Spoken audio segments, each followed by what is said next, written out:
You's a superstar, girl. That's better. Stop. What? Stop it. Hi, lovelies. Hi, lovelies.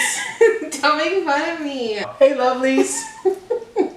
Welcome to Lori's channel. Oh my gosh. Stare at the camera. Don't stare at me. Look at the theoretical people out right there. Say hi, everybody. Hi, theoretical people.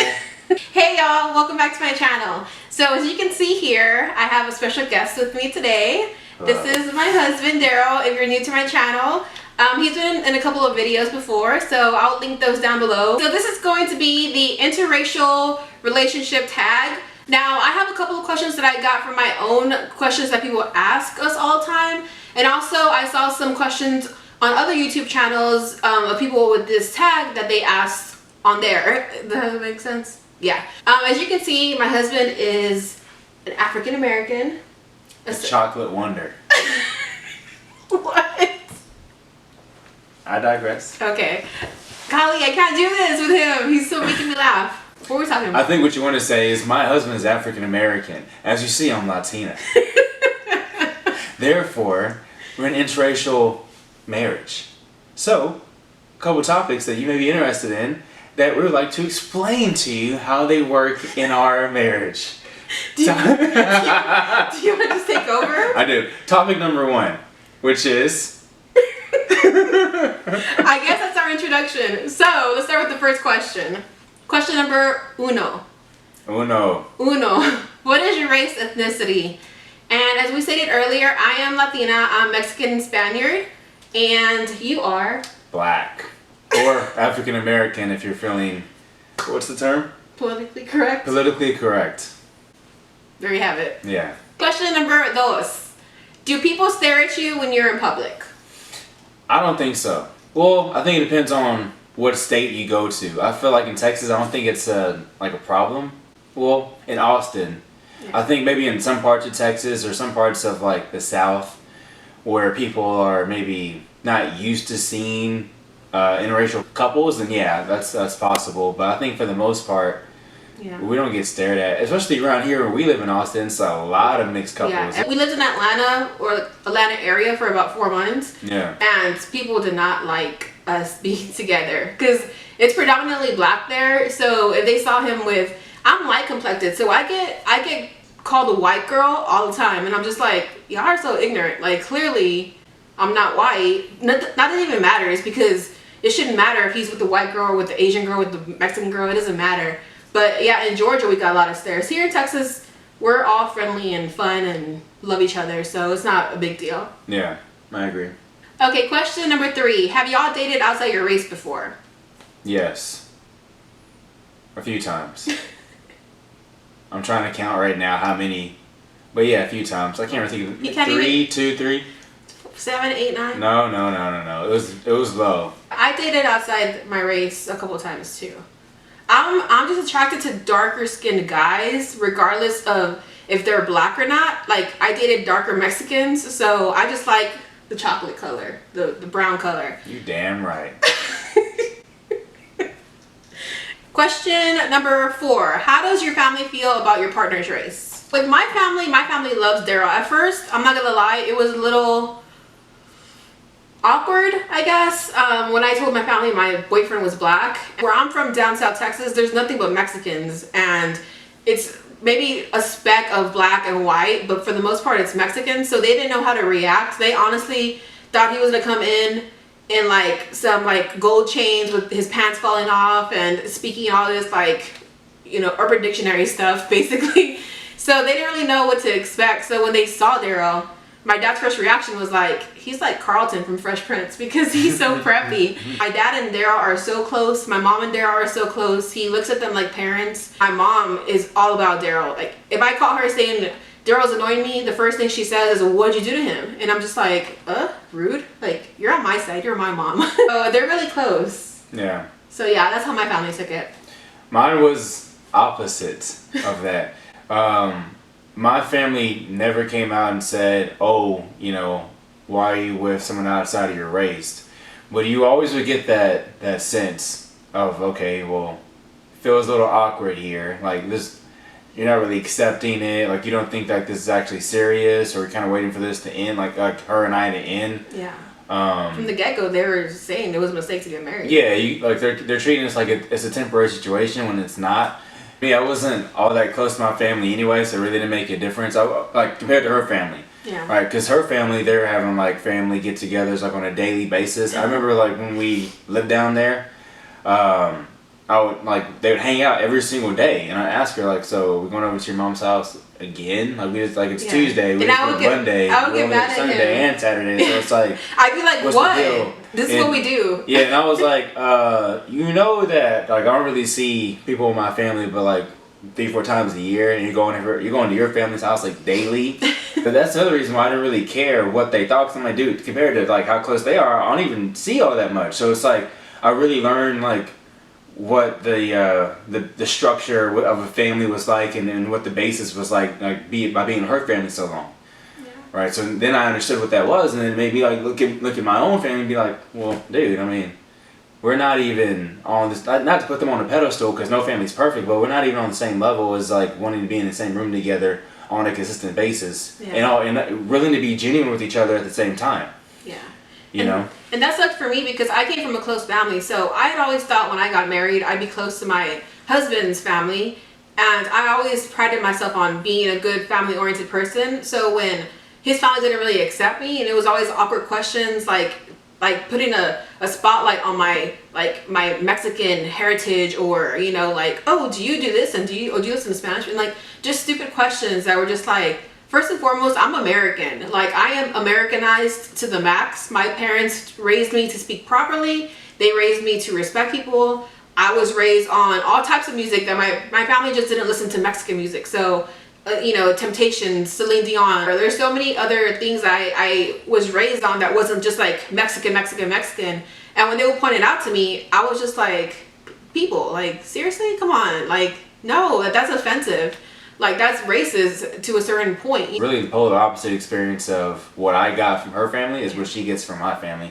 Which, at this point is what it is. It's not a deal breaker for me in any sense, never has been. I wasn't the type of person to be like, you know what, I like what I like. If you don't like it, it's your problem, not mine.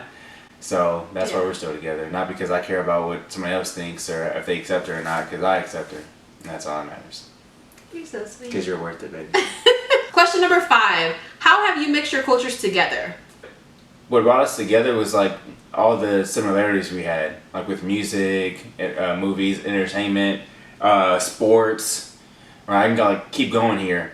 And so we already had so much in common. I don't really feel like we had to bend over backwards to really accept each other. Yeah. I think there's things we learn from each other. Right, like I was the type of person that like back in 2008, I was like, man, Obama. And I was like, why do you like Obama? I was like, silence. He's black. Stupid. I'm in there. She actually opened my mind to be like, well, let's question some of the things. Let's question like why you actually would care about him, right?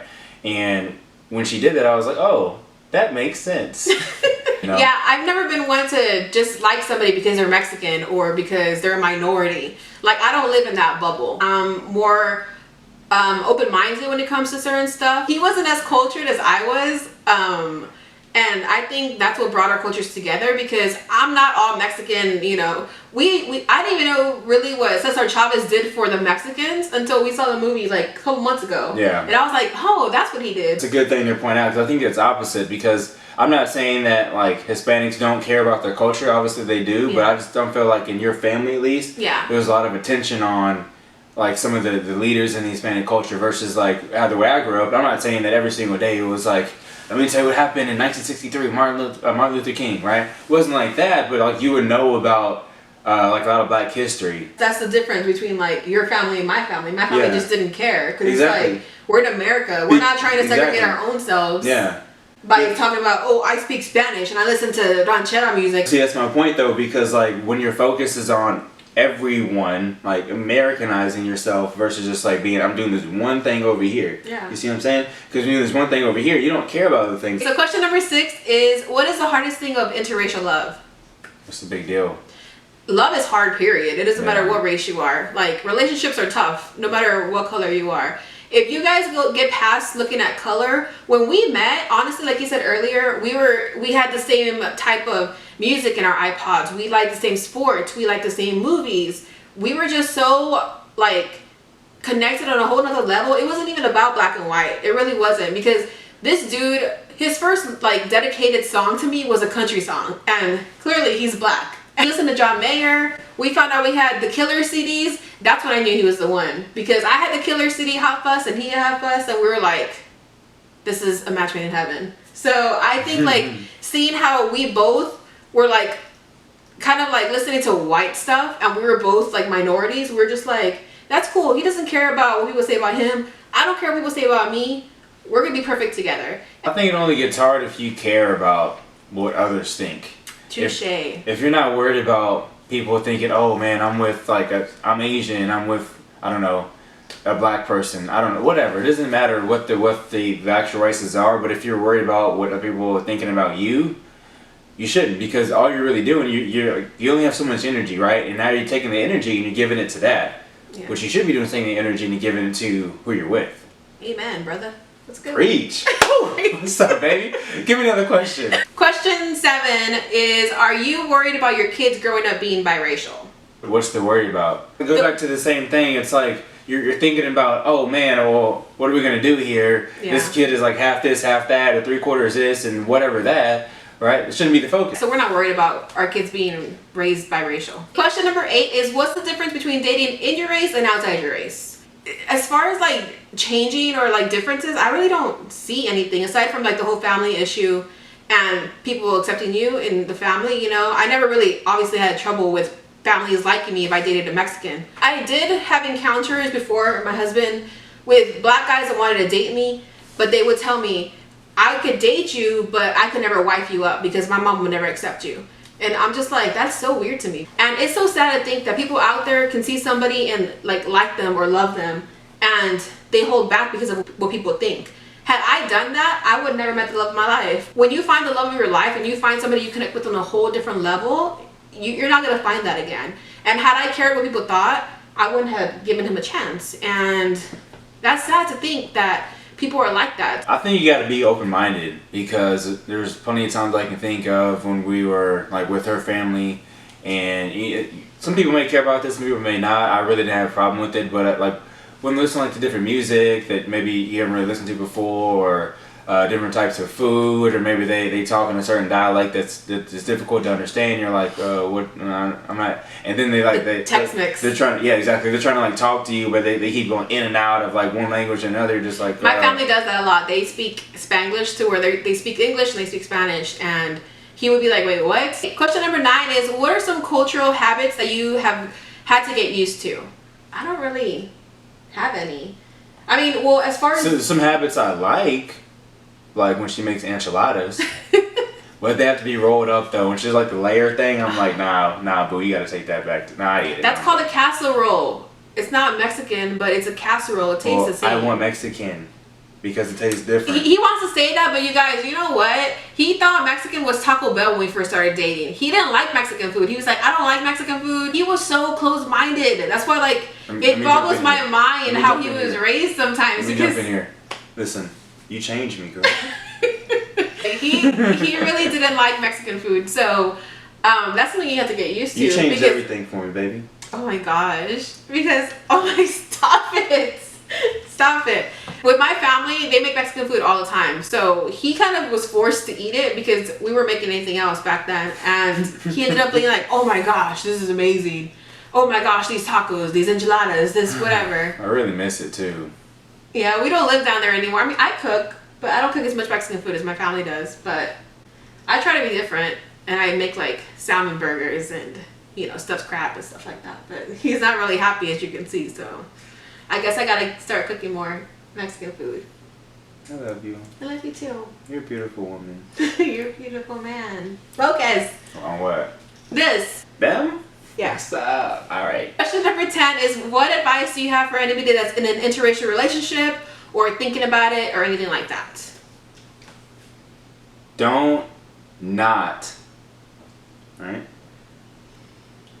Get with it. Get with that person because they're a different race than you, or you feel uncomfortable when there could be true love there. Yeah. That's it. That's it. That's what it comes down to. Don't say no to something that could be the best thing that ever happened to you. I have the best husband in the world. I have the best wife in the world. I am so happy with him, and we're going to raise some beautiful little biracial kids, and we're going to teach them to love everybody no matter what their skin color is, and treat everybody. If they brought home an Asian girl or an Asian guy or a guy from Sweden or whatever the case may be, we're going to accept them no matter what, because true love is hard to find, and when you do find that, you hold on to them. So if you're thinking about dating somebody that's not in your race, go for it, girl or boy. Whoever's watching this, you go for it, and you love them no matter what their color is. And if the family doesn't accept you, don't get discouraged by that. It's just like, you gotta brush it off and pray for them and say, you know what, I'm not gonna worry about it anymore. That's all for this interracial relationship tag video. We are so happy that you guys joined us today, and I just want to say thank you for all the love and the support. And if you guys haven't checked out my previous video, it's the giveaway video, and it has all the goodies that you can win. So go ahead and go subscribe. I'm sorry, my camera keeps dying. I'm getting so mad. Okay, so we just want to say thanks for watching, and that's all we have today. And yeah, so don't forget to like this video and subscribe to my channel and follow me on all my social media. And thank the little hubby for being here today. Thank you for having me. Oh, you're so sweet. So that's all we have for you. So we'll see y'all next time. Bye. Bye. Hey y'all, it's Lori. No, I don't want to say it's Lori. They know who I am, for the most part. Hi, and I'm Daryl. You're so corny. You're so corny. I'm looking at you. Okay. I always look at you. You do. You glimmer. No, glimmer. You shine. Sparkle. Be the man I love. What's up, bro? But look at the camera. Hey. Battery's dying. No! Okay, let's try and hurry up. I don't know how long it's gonna last. Okay, this is it's blinking.